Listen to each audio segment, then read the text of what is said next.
सहनाववतु सहनौ भुनक्तु सह वीर्यं करवावहै तेजस्विनावधीतमस्तु मा विद्विषावहै। ओम शांति शांति शांति। प्यारे भाइयों बहनों, सादर सप्रेम नमस्ते।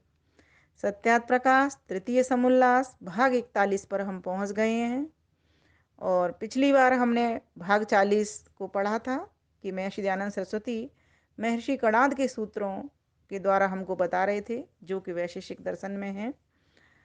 तो उन्होंने बताया था कि कारण क्या होता है, कार्य क्या होता है ना, और कारण के होने से ही कार्य होता है और यह आवश्यक नहीं कि कारण रहे और कार्य ना हो। जरूरी नहीं होता कारण के होने पर कि कार्य ना हो या ना हो, कारण लेकिन रहेगा ही रहेगा। उसका कहने का भाव यहाँ पर यह है कि कारण के न होने से कार्य कभी नहीं होता, कारण के होने से ही कार्य होता है।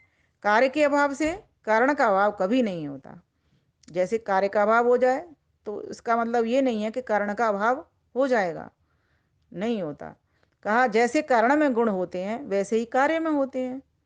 तो आज लेकिन इस भाग 41 में हम जानेंगे कि परमाणु क्या होता है, कितने प्रकार का होता है। तो कहा कि परमाणु किसको कहते हैं, तो यहाँ पर बताया गया वैशेषिक अध्याय 7 आनेक 1 सूत्र 11। अणु महदिति तस्मिन् विशेष भावात् विशेषा भावाच्च विशेष अभावाच्च। अणु अणु अर्थात सूक्ष्म, महत अर्थात बड़ा, सापेक्ष है। महर्षि दयानंद सरस्वती लिखते हैं अर्थ करते हुए सूत्र का, अणु अर्थात सूक्ष्म, महत अर्थात बड़ा, सापेक्ष है। जैसे त्रसरेणु लिक्षा से छोटा और दयोणक से बड़ा है तथा पहाड़ पृथ्वी से छोटे वृक्षों से बड़े हैं। तो अणु का अर्थ होता है यहाँ पर सूक्ष्म इकाई, महत माने बड़ा। तो सापेक्ष है अर्थात कोई भी वस्तु में कोई बात बड़ी भी हो सकती है, कोई बात अपेक्षाकृत छोटी भी हो सकती है। तो वहाँ ये देखना होता है कि क्या चीज़ किससे छोटी है, किसकी अपेक्षा से छोटी है, किसकी अपेक्षा से बड़ी है। जैसे उन्होंने उदाहरण भी दिया है यहाँ पर, त्रसरेणु लिक्षा से छोटा। अब यहाँ पर त्रसरेणु और लिक्षा ये भी दोनों एक इकाई ही हैं। तो त्रसरेणु किससे छोटा है, लिक्षा से छोटा, अर्थात लिक्षा बड़ी इकाई है और द्रोणक से बड़ा है। त्रसरेणु द्रोणक से तो बड़ा हो गई, नाम से ही पता चल रहा है। जैसे एक अणु, फिर उसके बाद में दो अणु। एक अणु में मान लीजिए 60 कण होते हैं तो दो अणु में 120 कण। तो त्रसरेणु अर्थात त्रयणु एक तरीके से कहा जाए इसको। तो त्रसरेणु उससे द्वणुक से बड़ी इकाई हो गई। तो उसमें कितना हुआ, 120 इंटू 3 करेंगे तो उसको 360, 360 कण हो गए। एक अणु में 60 कण, द्वणुक में 120 और त्रसरेणु में 360 कण हो गए। लेकिन लिक्षा इससे भी बड़ा होता है। तो त्रसरेणु के बारे में बताया गया है यहाँ पर कि त्रसरेणु, जैसे त्रसरेणु लिक्षा से छोटा अर्थात लिक्षा बड़ी हो गई और द्वणुक से बड़ा होता है, ठीक बात है, तथा पहाड़ पृथ्वी से छोटे और वृक्षों से बड़े हैं। तो यह इस तरह से हमको जहाँ भी कोई ऐसी बात लिखी आती है कि अणु है या महत है तो किसकी अपेक्षा से, तो कहा कि पहाड़ वैसे बड़े होते हैं लेकिन पृथ्वी की अपेक्षा से तो छोटे ही हैं ना। उसी प्रकार से वृक्षों से तो बड़े ही हैं ना, पहाड़ वृक्षों से तो बड़े हैं ना, तो वृक्षों की अपेक्षा बड़े हैं। तो यहाँ एक शब्द ले लिया सापेक्ष है। अणु महत अर्थात अणु सूक्ष्म, महत बड़ा, सापेक्ष है। जैसे त्रसरेणु लिक्षा से छोटा है ना और द्वणुक से बड़ा है, तो ये ठीक बात ही है। त्रसरेणु द्वणुक से बड़ा है, बिल्कुल ठीक बात है। और त्रसरेणु से बड़ी लिक्षा है। तो मैं मनुस्मृति में देख रही थी कि मनुस्मृति में 8 त्रसरेणु को एक लिक्षा के बराबर बताया गया है। तो इसको अब मल्टीप्लाई करके देख सकते हैं। त्रसरेणु 8, 8 को 360 से, तो उतनी लिक्षा मानी जाएगी। कहने का भाव यहाँ पर ये है। तो ये मनुस्मृति में इस तरह का विधान है। और भी कहीं विद्वानों ने किसी तरह से लिखा हो, वो आगे जानकारी करने की चीज़ है। लेकिन यहाँ अभी हम इतना ही समझेंगे कि त्रसरेणु से बड़ी लिच्छा होती है, अर्थात त्रसरेणु लिच्छा से छोटा होता है और त्रसरेणु द्वयोदक से बड़ा है। तो यहाँ अपेक्षा की बात बताई गई है कि कौन सी चीज़ कैसे देखनी होती है इसमें, है ना, क्या सूक्ष्म है, क्या बड़ा है, क्या अणु है, क्या महत है। फिर आगे एक और सूत्र दिया। ये पठन पाठन के लिए हमको ये चीज़ें समझनी पड़ेंगी, इसलिए महर्षि दयानंद सरस्वती ने ये हमको समझाने का प्रयास कर रहे हैं। किन्हीं भी दर्शनों को, सूत्रों को समझने के लिए हमको ये छोटी छोटी चीज़ें भी पहले समझ में आनी चाहिए कि किसको किस तरह से व्यक्त किया गया है। फिर कहा सदिति यतो द्रव्य गुण कर्मसु सा सत्ता, वैशेषिक दर्शन अध्याय 1 आनिक 2 सूत्र 7। तो यहाँ कहा गया सत इति, जो द्रव्य गुण और कर्मों में सत शब्द अन्वित रहता है, अर्थात सद्द्रव्यम सद्गुण सत्कर्म, सद्द्रव्य सद्गुण सत्कर्म, अर्थात वर्तमान कालवाची शब्द का अन्वय सबके साथ रहता है। वर्तमान कालवाची शब्द कौन सा हुआ? सत। तो सत सब में है, द्रव्य में भी है, गुण में भी है, कर्म में भी है। क्या मतलब निकला इसका?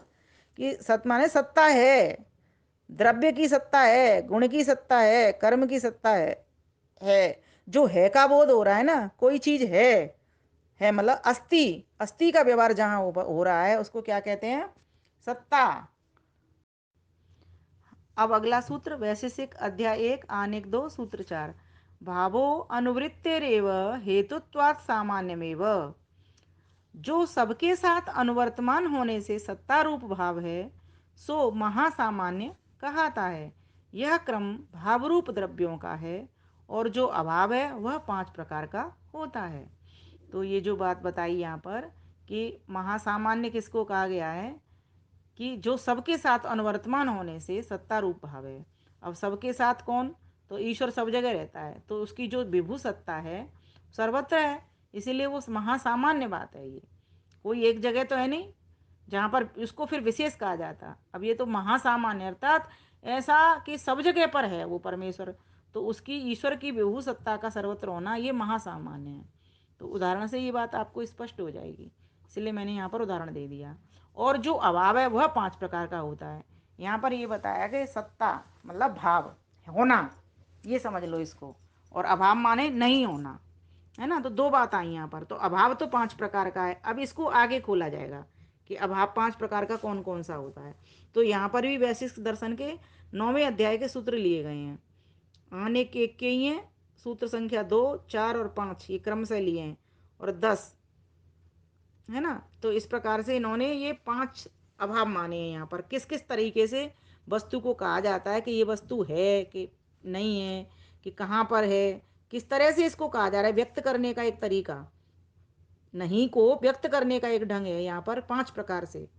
तो इसको देखो, पहला देखते हैं इस पर। प्राक भाव, प्राक अभाव, क्रिया गुण व्यपदेशा भावात प्राग सत, क्रिया और गुण के विशेष निमित्त के अभाव से प्राक अर्थात पूर्व असत न था।